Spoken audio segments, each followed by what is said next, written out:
Hello everyone, this is Papa Smithy, and you're on Thorin's YouTube channel, so brace yourself for some banter. It's my contention, based on observation of the industry over many years and talking to a number of the individuals in question, that coaches in League of Legends rely on their strengths as a crutch, and thus so do their organizations, and the organizations and the coaches and the teams live and die by whatever strengths that coach has, naively hoping or expecting that he's going to improve in the areas he's not strong in, or just ignoring that those exist and hoping that somehow players playing under his coaching style can just win in the game. But there's another way that everyone seems to be missing. So League of Legends as a game has pushed coaching forwards in esports quite heavily in the West, actually. It was always a thing in Asia, obviously primarily in South Korea, but actually in China as well for many, many years.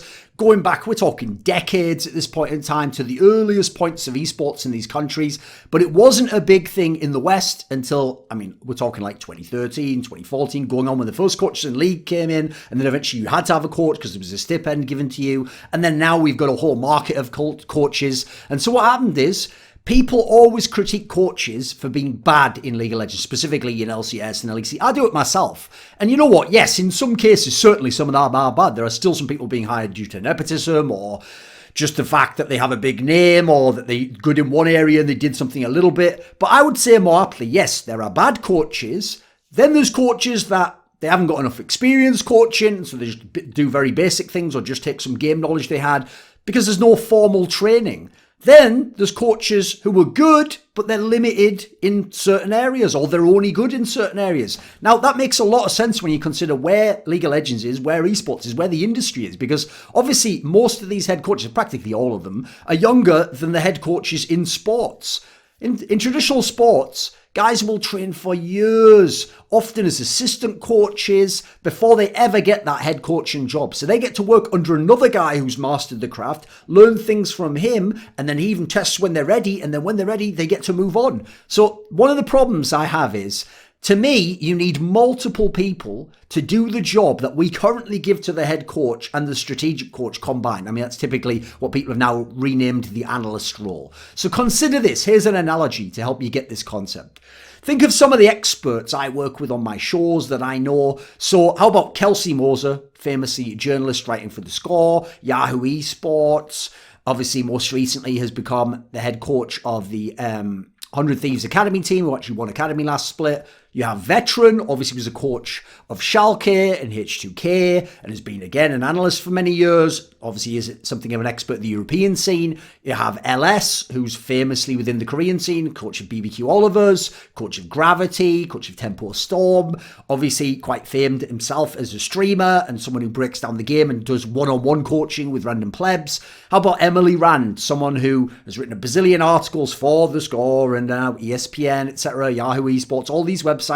Now, if you look at each of these experts, right, a bunch of them have very good general knowledge of League of Legends and general expertise, and they can go into some of the other areas, but they each have areas of specialization where they're much better than the others, and that one area is the best area you could take from them, and they would help one of the others in that area in a way that guy wouldn't be able to do. So, for example, Kelsey has a very strong understanding of side laning, of when you should put pressure on the map on certain areas. This is why that's her model typically for many years to break down the game. Veteran has a very strong understanding of the meta at that particular time, where champions fit into it, what the role relevance is within teams, of like where should the AD carry be considering his role, what should a jungler be doing in this kind of a meta.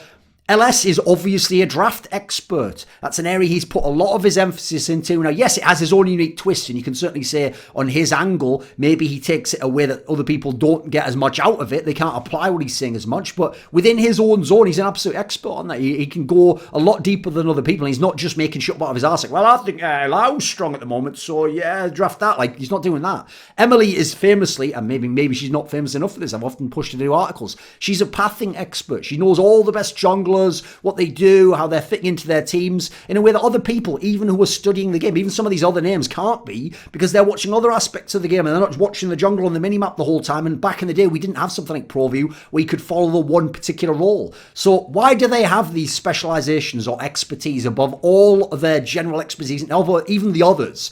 Well, They have a passion and a drive for these particular things, and so they have dedicated a massive amount of hours to becoming among the best at thinking about these things. It's silly to think that when these people talk, that you can judge that this guy knows more than she does, and she knows more than he does, and he knows more than she. No, that they know different things. They model the game differently as a result. You can still try and make a qualitative judgment on who overall knows the most, or which criteria you consider the most important. But this is the same reason why critiquing me for not knowing enough about matchups or compositions or draft doesn't make any sense in my role on talk shows, because that's not my role. I have other experts for that. And I would be better served spending any extra hours I had in the day just working more on my skills, which contribute to the overall craft and the overall show that we're presenting, than I would be trying to be like a B-rate version of them and then just contribute something that's not even as good, whereas I could just listen to them and see if what they say makes sense and incorporate it into what I think and what I do. I'll actually credit a lot of my co-hosts over the years for helping level up my knowledge, giving me insight that I've been able to parse that makes sense of what they're saying,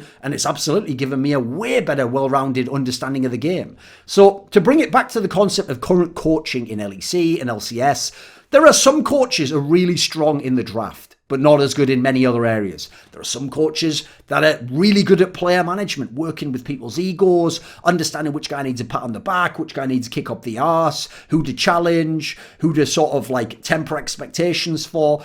There are some coaches that are really good at role balance, like understanding like, right, well, I have a strong jungler here and a strong support, so I'm going to play this particular way, maybe FPX, etc.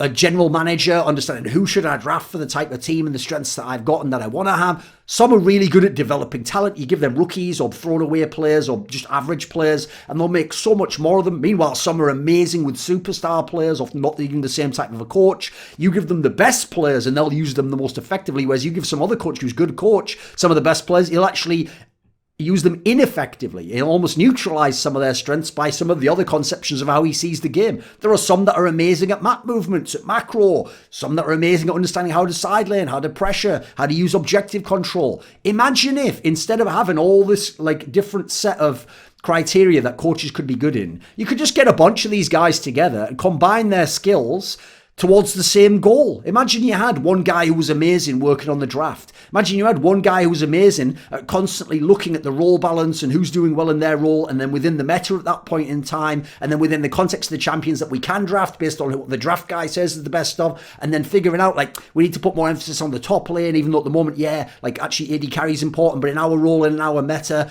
we're going to play it like this. A guy who was just there to do things like talk to people, manage their egos, understand where they're at emotionally, see who's getting burned out, who's hungry for more, who's ready for more responsibility, who's got too much responsibility. Imagine you had a guy whose job was just to look at the macro decisions, and when everyone else did all the minutiae and did the draft and did the other thing, he came in and then he said, right, in terms of the overall game plan, guys, like you did well in draft and you did well in lane, but here's the areas where it fell apart. Like we didn't control the Baron here, and we didn't understand when to trade for this turret, and we should have pressured over here when they pressured as well, or countered them over at this side. Imagine having a guy who could specialize in that area. The key for me is that these people wouldn't be doing disparate work that never interacted. It would all, at the end, come under the purview of the head coach, and essentially it would be integrated into his overall vision of the team. He takes their input and expertise, and then he makes the call as to what you're going to do. But as a result, it allows his overall vision, his premise for the team to be coherent. It'll still make sense. It'll be a better version of the vision he wanted anyway. But if you had him do the draft and do the player management and do the macro and do the laning and work with people's egos and GM the squad. This is actually an issue, by the way, that's currently going on right now in the NFL, in American football, which is, despite how advanced that sport is, because of the money and attention and scrutiny that you get if you are a head coach, it's so coveted that you have a bunch of teams that have very good head coaches, but who rely on their one or two strengths, and all they do is just load up on their strengths, run their strengths as best they can, and then just hope that it works. So if they've got an amazing defensive-minded coach, then they get the defensive-minded coach, and he makes amazing defenses year after year after year after year. Like an obvious example would be the Bears the last 2 decades. And they don't have a good enough offense. They don't understand yet enough about quarterback play. And they have very limited aspects in that sense. And so, for example, in their case, some of them got fucked by rule changes. I mean, I'll give you an obvious example on offense. Guys who've been so repeatedly criticised, despite the fact each of these guys has won a Super Bowl, for having such a great offensive mind and an offensive approach that they just try to outscore the opponent. So they don't care if the other team scores 30 as long as they score 40. They don't care if the other team scores 40 as long as they score 45. Again, listen, it's a good way to play the game if you have the best players and the best team. But if you have anything less than that, even having someone who's a defensive coach who's shot the defense a little bit could make you win a whole bunch of these games. Imagine if even 3 points extra that your team doesn't allow could win you like 4 or 5 more games in a scenario like this. So 2 classic examples would be Mike McCarthy, formerly of the Packers, who's now with the Cowboys, and Sean Payton of the Saints, obviously a very topical one in light of what just happened in the playoffs. Now, these guys are both known, rightfully so, for being really good offensive coaches, but who tend to have questionable defenses and don't even seem to really care that much that the defenses are questionable and put too much of their own input into the defensive side, as opposed to getting someone in who's really good and who could be like a great defensive coach and having them run it all, and then them just say, right, I'll take most of that on board. I don't agree with this part, but that's still going to level up what I'm doing, and then I'm killing it over here. Meanwhile, if you want to look at 2 examples of defensive-minded coaches who are amazing at defense and all their teams get sick defenses, but who weren't necessarily the best offensive coach and didn't see the game or model the game that way due to their expertise, but offset that, in this particular case, not actually by necessarily having amazing people who are offensive coordinators, but an interesting angle is they figured that they did their little hack, their little cheat, their life hack, as it were. Other NFL coaches hate him, by actually just having quarterbacks who could fill that role. And that would be Bill Belichick of the Patriots and Tony Dungy of the Buccaneers, and then later on of the Colts. Because they essentially were like the best defensive coordinators in the game, but who took the head coach's job. Now, the way they were able to offset that and win many championships, not always as many as each other, but remember, even winning one championship in the NFL is a big deal if you're a coach, was by having God-tier quarterbacks who essentially either were or became like an offensive coordinator, or who could pick up a lot of that slack. So it didn't matter if they weren't as good at GMing to get an offensive player, or they were focused more on the defensive side. They had another aspect to go with in that sense. Now, part of the reason why this is developed in the NFL is the market. Like, there's more money in being a head coach. It's more prestigious to be a head coach. Now, consider in League of Legends, here's the thing. Yes, obviously, it's still expensive to get the best coach, but way less than it is to get the best players. And yet, League of Legends as a game, strategically, is one where the coach can have an enormous impact. Even if he doesn't always now, he can have an enormous impact. And you see even the same players coached by different people have absolutely varying success. So the problem is, as much as players have gotten insanely inflated salaries, coaches are way less so. So as a result, you could get a team of like decent players and then get 3 or 4 really good coaches and pay them all similar money to what a head coach would get, basically. Spend your money there and actually make way more of your team and have a way better, well-rounded team. So I think that another reason why you need to do this is there's plenty of people where they can be a head coach, but they'll be a middling or a lower head coach. But if you were to put them as a sick assistant in the area of their strength with another good head coach who's good at like coordinating them all, these teams would be winning championships. These guys would be winning championships. It'd be worth the money you'd pay them. So I'll give you just a few examples of coaches over the years that I've critiqued or other people have criticised heavily. And yet I can see a key strength there you have that is just misapplied if you expect that to be the one thing they're going to do as a coach and you don't put them with other people who complement or overlap their skill set. So Peter Zhang, a guy I absolutely said should have been fired from Team Liquid back in the day, end of 2015, because he just mismanaged that squad completely. You know what? If you look at his teams, he was fantastic at having teams that were team fighting teams that liked to brawl all the time. LMQ, Team Liquid. That was the strengths of these teams overall. Then you go and you look at Yamato Cannon just being let go by Vitality now. How many times has this guy taken rookie players with no real experience of LEC, really, EULCS back then, and taken them to Worlds, or taken them to way higher placings than you imagine should be the case? And it's not that he has the most genius macro approach or that he knew everything to do with the players, but his understanding of like what his players want, how to inspire them, how to set them all on the same goal, how to make them overcome criticism, scrutiny from that. It's been ridiculous. Like, he's battled that over and over again, despite what other experts might say about his game knowledge or harsh critiques on how he VOD reviews, etc. Then you look at Prolly, obviously massively criticised after the 100 Thieves era. Every team this guy has coached has had at least average to above average, I'd say above average with every team, understanding of macro. 100 Thieves by the end, when they had amazing, that's all they were winning off. Like, they had nothing left in terms of players. They were all fucking busted up, burned out, just washed up.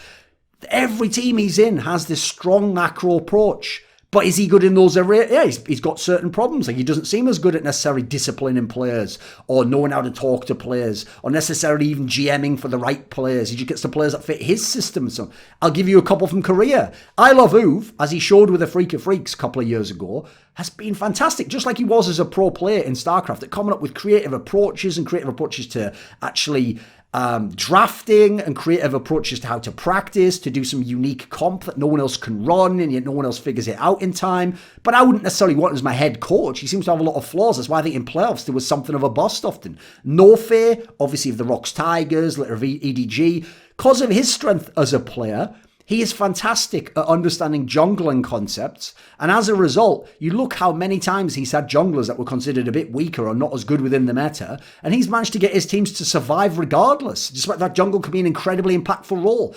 My dream when I was thinking of being a coach, when I was thinking for those 2 weeks, if I wanted to coach Fnatic, was I would get a really good team of coaching staff underneath me, and I would just see what made sense from what they said and incorporate that into what I did overall. I wanted a staff of like 3 or 4 people, including some of the experts I mentioned earlier, who would cover different roles and with only some overlap, and I'd provide more of the overlap as I got to know each of them, their own idiosyncrasies and where their strengths lie, instead of just taking me, and then I might have a strength in a certain area, and you have to rely on that largely, and I'm trying to level up in these other areas I know fuck all about, while there's other people out there in the scene, sometimes coaching teams that might be worse than mine, who I could bring in and we could all collaborate and be the champions of the scene instead of me being third and then being sixth. Like, doesn't make as much sense. So right now, especially with where the coaching market's at, it's way less inflated in terms of salary, in terms of like the importance. Like, I'd rather be the assistant coach in macro decisions for TSM and win the championship with TSM than be the guy who coaches like FlyQuest to like a pretty nice like top 6. They had a chance to go top 4. Got a lot out of like no-name players. They didn't do much beyond that. Like, I'd rather have that scenario